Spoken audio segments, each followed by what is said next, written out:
తిరిగి BCN news కి స్వాగతం. సీఎం చంద్రబాబు మత్స్యకారుల సంక్షేమం కోసం ఎలాంటి హామీ ఇవ్వలేకపోయారని, ఈ 44 ఏళ్ల కాలంలో వారి సంక్షేమం కోసం ఏం చేశారో చెప్పాలంటూ మాజీ మంత్రి సిదిరి అప్పలరాజు నిలదీశారు. టీడీపీ 44 ఏళ్ల చరిత్రలో ఈ రాష్ట్రంలో ఎన్ని హార్బర్లు కట్టారు, ఎన్ని పోర్టులు కట్టారు అంటూ ప్రశ్నించారు. వైఎస్ జగన్ పాదయాత్ర సమయంలో మత్స్యకారుల కష్టాలను చూసి వారి సంక్షేమానికి ఫిషింగ్ హార్బర్ల నిర్మాణం చేపట్టారన్నారు.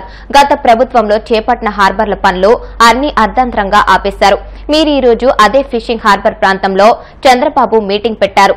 రివైజ్ డిపిఆర్ పేరుతో అన్ని ఫిషింగ్ హార్బర్ నిర్మాణాలు ఆపేశారు.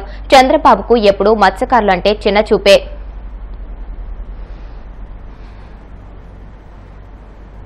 వైఎస్ జగన్ హయాంలో ప్రతి జిల్లాకు ఒక హార్బర్ ఉండాలని మొదలుపెట్టి 4 హార్బర్ల నిర్మాణం పూర్తి చేశారు. చంద్రబాబు రాజకీయ చరిత్రలో ఎన్ని పోర్టులు కట్టారు? ఒక్క పోర్టు కూడా కట్టలేదు.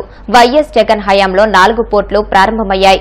మత్స్యకార భరోసా 20,000 ఇచ్చామని చంద్రబాబు గొప్పలు చెబుతున్నారు. మరి గత సంవత్సరం మత్స్యకార భరోసా బకాయిల పరిస్థితి ఏంటి అని మాజీ మంత్రి సిదిరి అప్పలరాజు ప్రశ్నించారు. నేడు రాష్ట్ర ముఖ్యమంత్రి నారా చంద్రబాబు నాయుడు గారు మత్స్యకార భరోసా డిస్బర్స్మెంట్ కోసం సమ్ కైండ్ ఆఫ్ పేరు మార్చి ఈరోజు మన శ్రీకాకుళం జిల్లా రావటం జరిగింది. మన శ్రీకాకుళం జిల్లాకు వస్తున్నారు అనగానే నేటి పేపర్లు ఒక్కసారి మనం పరిశీలిస్తే ఒక ఈనాడు కావచ్చు, సాక్షి కావచ్చు, ఒక ఆంధ్రజ్యోతి కావచ్చు, ఒక ప్రజాశక్తి లాంటి పేపర్లు కావచ్చు, any other paper, even web news channels కూడా శ్రీకాకుళం జిల్లాలో పనిచేస్తున్నటువంటి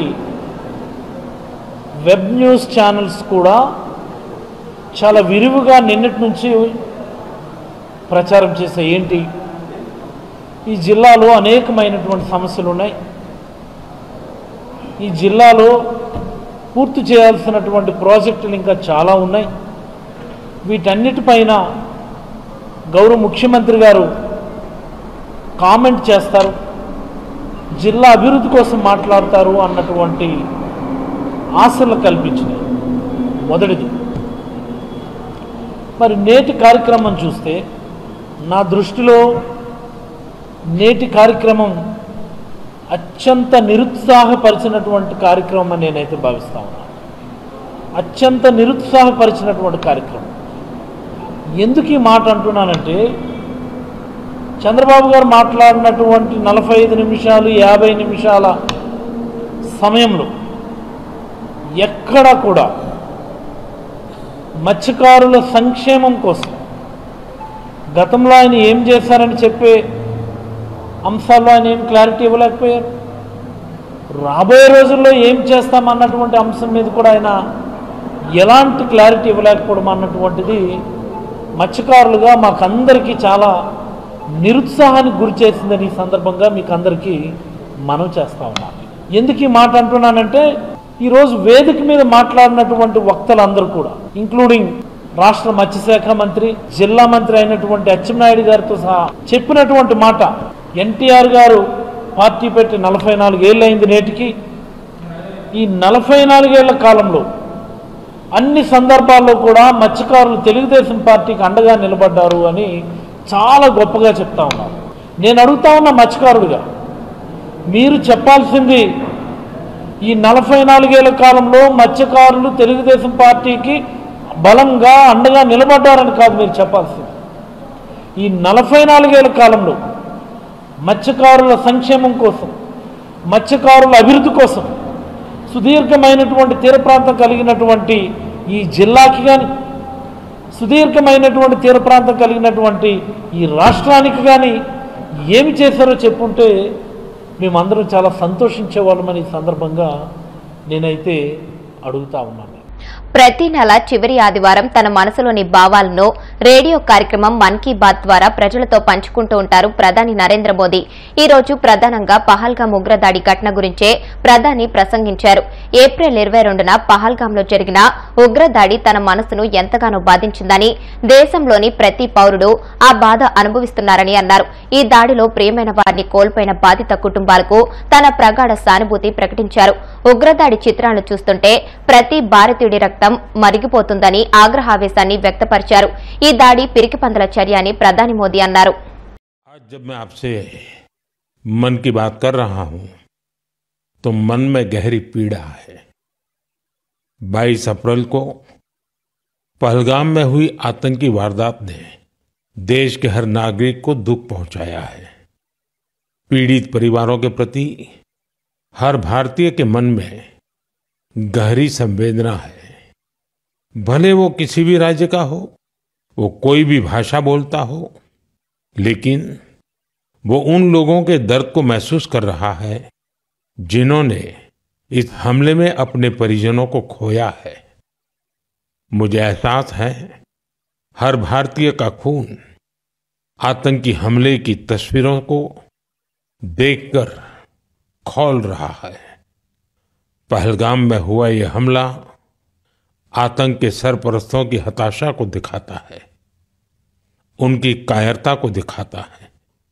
ऐसे समय में जब कश्मीर में शांति लौट रही थी, स्कूल कॉलेजों में एक वाइब्रेंसी थी, निर्माण कार्यों में अभूतपूर्व गति आई थी, लोकतंत्र मजबूत हो रहा था, पर्यटकों की संख्या में रिकॉर्ड बढ़ोतरी हो रही थी, लोगों की कमाई बढ़ रही थी, युवाओं के लिए नए अवसर तैयार हो रहे थे, देश के दुश्मनों को, जम्मू कश्मीर के दुश्मनों को ये रास नहीं आया।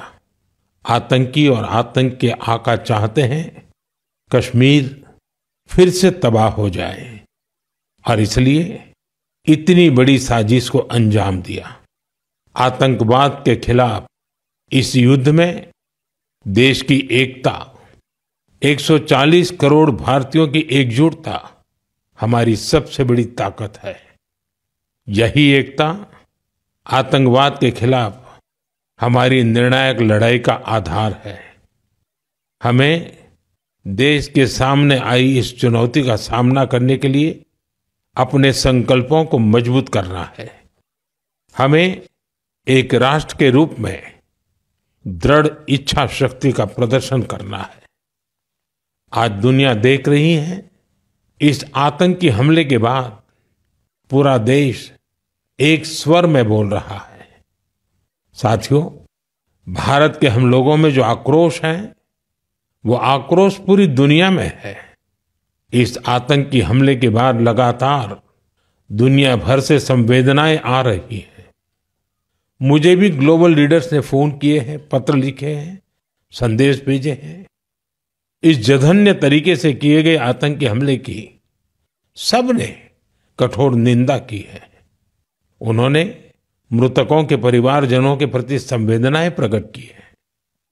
पूरा विश्व आतंकवाद के खिलाफ हमारी लड़ाई में 140 करोड़ भारतीयों के साथ खड़ा है। मैं पीड़ित परिवारों को फिर भरोसा देता हूं, उन्हें न्याय मिलेगा, न्याय मिलकर रहेगा। इस हमले के दोषियों और साजिश रचने वालों को कठोरतम जवाब। అన్నమయ్య జిల్లా బి కొత్తకోట మండలం తహసీల్దార్ ఆఫీస్ ఎదుట ఓ రైతు ఉరితాడుతో అనూహ్య రీతిలో నిరసన వ్యక్తం చేశాడు. మండలంలోని గండువారిపల్లికి చెందిన రైతు సుదర్శన్ కి 2 ఎకరాల భూమి ఉంది. రీసర్వేలో రైతు భూమిని రెవెన్యూ అధికారులు తారుమారు చేశారు. దీంతో 1B అడంగల్ కూడా రావడం లేదు. ఈ విషయమై పలుమార్లు తహసీల్దార్ ఆఫీస్ చుట్టూ తిరిగినా ఫలితం లేకుండా పోయింది. గతంలో కూడా ఈ రైతు పెట్రోల్ పోసుకొని ఆత్మహత్య ప్రయత్నం చేయగా సమస్యను పరిష్కారం చేస్తామని కలెక్టర్ హామీ ఇచ్చారన్నారు. కానీ ఇంతవరకు న్యాయం చేయలేదని సదరు ఆ రైతు తహసీల్దార్ ఆఫీస్ ఎదుట ఉరితాడుతో నిరసన వ్యక్తం చేశాడు. కలెక్టర్ గారు 2 రోజులు క్లియర్ చేస్తామన్నారు. మేము కలెక్టర్ ఆఫీస్ పోయినాము సార్, మీరు పొమ్మన్నారు కదా, అప్పుడే పోయినాము. 2 నెలలకు ముందర పోయిండేది. అది అయింది సార్. నాకు 2 ఎకరాలు అది ఎత్తపోతే ఏమి ఇస్తారు సార్? నాకు 50 బ్యాంకులు అదే సార్ 797 సర్వే నెంబర్. దాంట్లో 2 ఎకరాలు ఉండదు. అది ఎత్తిపోతే ఎవడన్నా బ్యాంకులో పెడితే ₹1,00,000 ఇస్తారు. ఈ 10 గుంటలు ఎత్తుకొని నేను ఏం చేశాను? అది కూడా మీ దగ్గర ఇంతవరకు మాకేం ఇచ్చింది. LPM నెంబర్ కూడా నాకు లేదు సార్. నాకు LPM నెంబర్ కూడా ఇంకా ఇవ్వలేదు. అది దాంట్లో ప్రాబ్లం ఏముందో రాసి ఇచ్చేయండి సార్. మేము ఆడుకోపోతాము.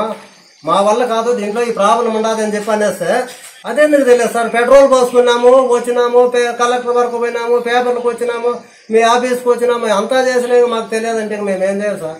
నా పర్సనల్ సార్, నా బిడ్డకు హాల్ టికెట్ కావాలి ఇప్పుడు. ఫైనల్ ఇయర్ నాకు ఆ 2 ఎకరాలు నాది LPM నెంబర్ ఇచ్చి నాది డివైడ్ చేయాలి. 16 ఎకరాల నెంబర్ సార్. అదే జాయింట్ పెట్టేసినారు. ఎవరికి ఉండదు, ఎవరికి లేదు. మీ ఆఫీస్ మీకే ఉండదు, రైతులకి ఎవరికి లేదు. అది మాకు 1 అలా ఒరిజినల్ 797 లేదు సార్. నేను లేని ఇక్కడే ఉంటాను. నా బిడ్డ కాలేజ్ బయట ఉన్నది, హాల్ టికెట్ తీయలేదు. ఎగ్జామ్ ఫైనల్ ఇయర్ 16 సంవత్సరాలు చదివింది. ఇప్పటికి ఎన్నేళ్ళు అయ్యి సార్ నేను వచ్చి ఆత్మహత్యాతం చేసుకుని ఎన్ని రోజులు అవుతుంది? ఇంకా ఇప్పుడు ఎన్ని రోజులు టైం కావాలి మీకు? అవసరం మేము ఇక్కడ ఉన్నాం సార్. ఇప్పుడు తాడేసుకున్నాం మేము దాల్వందరానికి, ఆఫీస్ దాల్వందరానికి. అయితే విద్యానికేతన్ మోహన్ బాబు గారికి చెప్పండి, హాల్ టికెట్ ఇప్పించండి, నేను ఇంటికి పోతా. నాకు అర్థం కాదు సార్. నాకు సాగు ఒకటే అర్థం, ఏం అర్థం కాదు నాకే. మీకు అర్థం కాదు. మీకు బిడ్డలు లేరా? మీకు చదువులు లేవా? ఎందుకు లేదు సార్? మీరంతా ఎట్లా చదివినారు? ఎట్లా ఉద్యోగస్తులు అయినారు? నా బిడ్డ బెస్ట్ పెట్టుకోవాలి. నేను ఏడు చచ్చిపోతా, ఆ బిడ్డ భవిష్యత్తు ఏముంటుంది? కలెక్టర్ గారు ఏం చెప్పినారు? MRO ఆఫీస్ కార్డు లేకపోతే కలెక్టర్ గారు ఉన్నారు, సబ్ కలెక్టర్ గారు. అక్కడ కాకపోతే ఇంకా 10 అధికారులు కాటికి పోండి. 10 అధికారులే కింద అధికారులకు చెప్తా ఉంటే ఇంతవరకు దాన్ని పట్టించుకోవడం లేదు. ఇంకా రేపు వచ్చి నేను ఆ బిడ్డ రేపటి వరకు ఏడుండేది ఆడ తిరుపతిలో లేదు సార్. ఏం తీసినారు? నా సమస్య తీరే ఉన్నా. ఏం తీసినారు సార్ నా సమస్య? బ్లాక్ మెయిల్ మేమేం చేయలేదు సార్. మీరు చేసుకుంటున్నారు బ్లాక్ మెయిల్. ఎట్లా సార్? కలెక్టర్ గారు 2 రోజులు టైం అడిగినారు. 2 రోజుల్లో నీ పని చేస్తామన్నారు కలెక్టర్ గారు. ఎందుకు సార్ మేమే తిరిగేది? తిరుగుకుంటా ఉండేకే మీరు చేస్తా ఉన్నారా తిరిగాకే? కలెక్టర్ గారు మీరు చెప్పినాక 2 రోజులు అయినాక 4 రోజులకి చేయొచ్చు కదా, 4 వారాలకి చేయొచ్చు కదా. వార్తలు ముగించే ముందు ముఖ్యాంశాలు మరొకసారి. మత్స్యకారుల జీవితాల్లో వెలుగులు తీసుకురావడమే కూటమి ప్రభుత్వ లక్ష్యమని తెలిపిన ముఖ్యమంత్రి చంద్రబాబు నాయుడు. వైసీపీ ప్రభుత్వంలో నెల్లూరులోని విఆర్ హై స్కూల్ ని మూసివేసిన సమయంలో చాలా బాధపడ్డారని తెలిపిన మంత్రి నారాయణ. ఈ 44 ఏళ్ల కాలంలో వారి సంక్షేమం కోసం ఏం చేశారో చెప్పాలంటూ ముఖ్యమంత్రి చంద్రబాబును నిలదీసిన మాజీ మంత్రి సిద్దిరి అప్పలరాజు. పహల్గాంలో జరిగిన ఉగ్రదాడి తన మనసును ఎంతగానో బాధించిందని, దేశంలోని ప్రతి ఒక్కరూ ఈ బాధను అనుభవిస్తున్నారని భావోద్వేగానికి గురైన ప్రధానమంత్రి. ఈ వార్తలు ఇంతటితో సమాప్తం. మరిన్ని వార్తల కోసం BCN digital YouTube channel, Facebook page ని ఫాలో అవ్వండి. అప్డేటెడ్ వార్తల కోసం ప్లీజ్ సబ్స్క్రైబ్.